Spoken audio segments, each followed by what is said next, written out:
नमस्कार मित्रांनो. मी स्वाती तोरसेकर एशा पृथ्वीमध्ये तुमचं स्वागत करते. आजच्या विषयामध्ये पुन्हा डोकावलेले आहेत ते न्यूयॉर्क टाइम्स आणि ट्विटरचे आत्ताचे सध्याचे प्रमुख इलॉन मस्क. आणि या दोघांचा विषय एकत्र कसा आला असा तुम्हाला प्रश्न पडला असेल, परंतु ते अतिशय सोपं आहे. न्यूयॉर्क टाइम्स ची ओळख करून देण्याची गरज नाही. भारतीयांना अत्यंत पूर्वग्रह दूषित असल्याचे पुरावे न्यूयॉर्क टाइम्सनी स्वतःच आपल्या समोर पेश केलेले आहेत. आणि न्यूयॉर्क टाइम्स मध्ये खास करून इथला जो सत्ताधारी पक्ष आहे भाजप आणि त्याचे नेते नरेंद्र मोदी यांना लक्ष्य कसं बनवलं जातं याचे अनेक नमुने तुम्हाला आठवत असतील. आणि त्यातली एक महत्वाची बाब म्हणजे मोदींचा भारत जो आहे तो कसा रसातळाला जातोय याची वर्णन करणारे लोक अगदी कोविडच्या साथीमध्ये सुद्धा आठवत असेल तुम्हाला ज्या प्रकारे एक छायाचित्र प्रसिद्ध केली गेली उत्तर प्रदेशामधली की तिथे कसे लोक मरण पावतायत आणि सर्वत्र चिता जळतायत असं एक चित्र तुम्हाला फोटो आठवत असेल. तो सगळा छापला गेलेला होता तो. आणि केवळ न्यूयॉर्क टाइम्स नाही पण इतर सुद्धा अनेक जणांनी हा खोडसाळ प्रचार त्यावेळी केलेला होता आणि ते सगळं कसं खोटं निघालं या सगळ्याची आपल्याला आठवण जरूर असेल. एक जाहिरात दिलेली होती न्यूयॉर्क टाइम्सनी आणि त्याच्यामध्ये त्यांनी म्हटलं होतं की आम्हाला नवी दिल्लीमध्ये आमच्यासाठी एक प्रतिनिधी पाहिजे. लोक म्हणजे पेपरसाठी प्रतिनिधी पाहिजे आणि मग त्याचं वर्णन काय होतं? त्या वर्णनामध्ये त्यांनी लिहिलेलं होतं, की New York Times is looking for a correspondent in India. The person must be anti establishment, anti prime minister, must paint India in a bad light in every story. The job description reads like an op ed and names prime minister Modi. हे पलकी शर्मानी ह्याच्यावरती एक episode पण केला होता तुम्हाला आठवत असेल.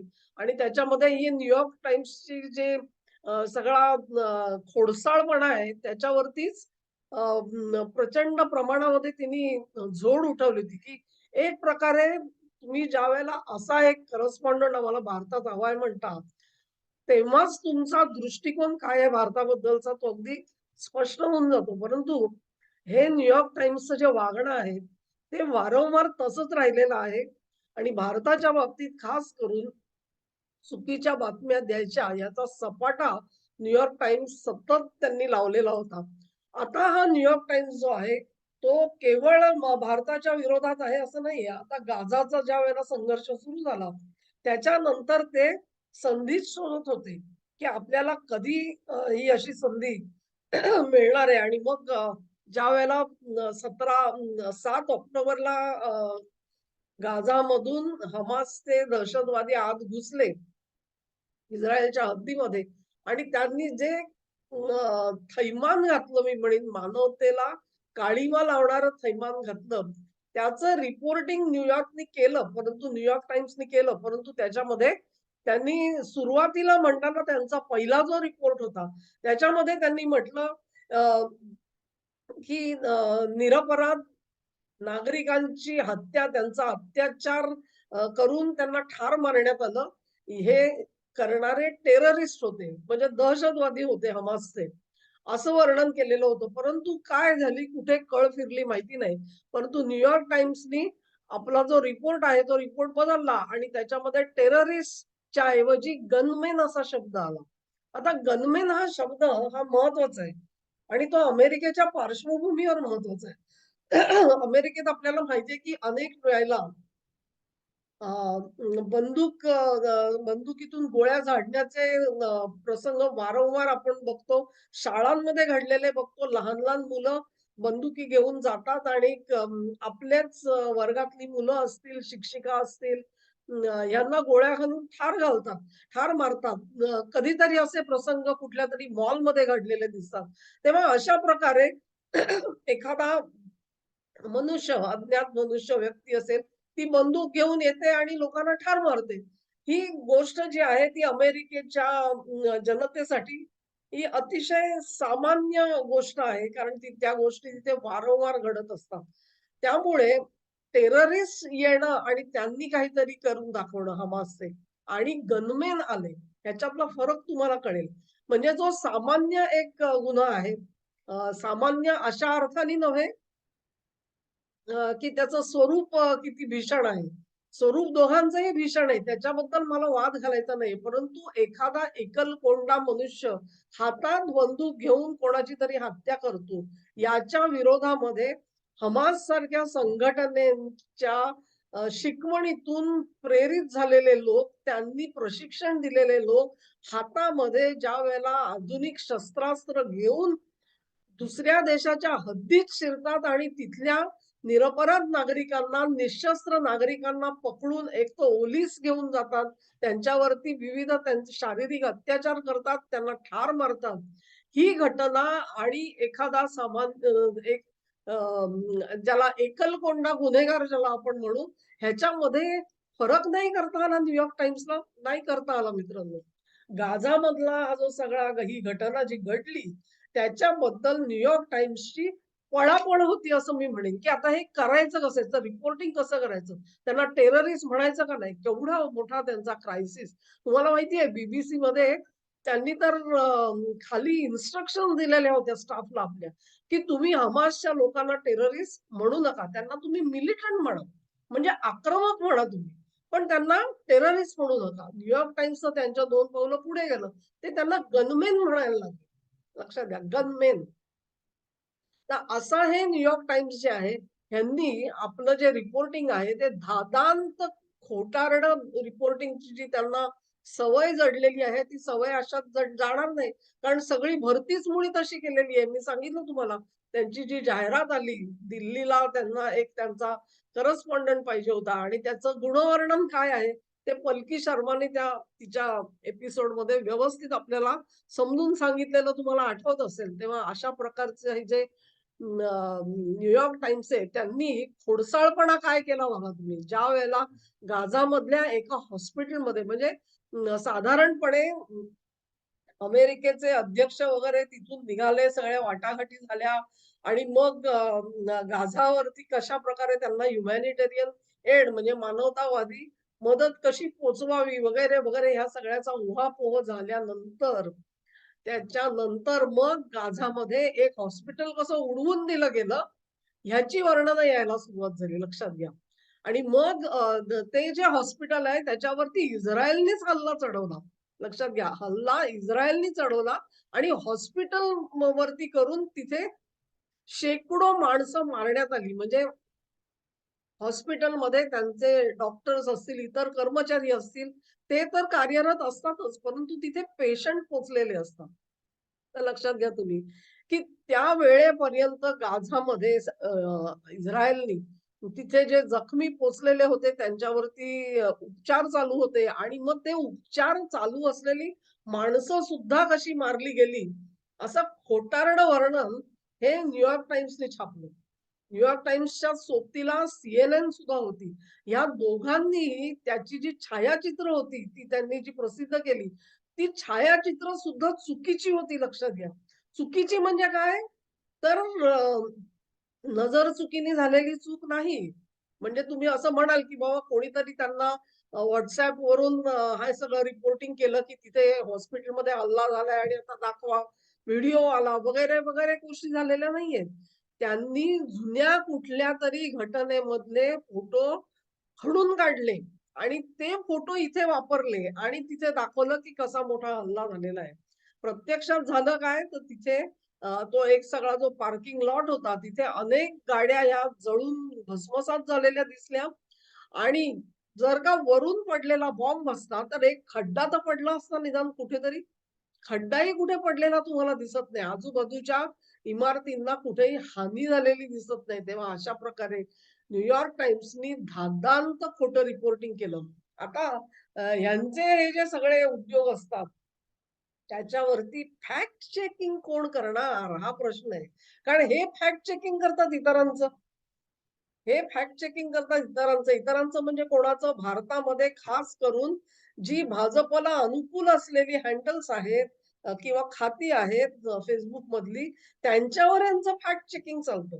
कारण त्यांना असं वाटतं, की केवळ हीच हँडल्स जी आहेत, ती चुकीच्या बातम्या पसरवत असतात. चुकीचे फोटो टाकतात, चुकीचे व्हिडिओ टाकतात, प्रक्षोभक व्हिडिओ टाकतात, ज्याच्याकरून जातीय तेढ, धार्मिक तेढ वाढावी अशा पद्धतीनेच सगळं जे वर्णन त्यांच्या पोस्टमध्ये येतं आणि म्हणून त्यांचं फॅक्ट चेकिंग फार जोरात चालतं भारतामध्ये. इतरत्र कसं चालत असेल तुम्ही कल्पना करू शकता.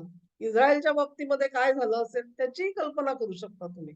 परंतु मी असं म्हणणार नाही, की याही मंडळींकडून चुका होत नाहीत. चुका दोन्हीकडून होत असतात.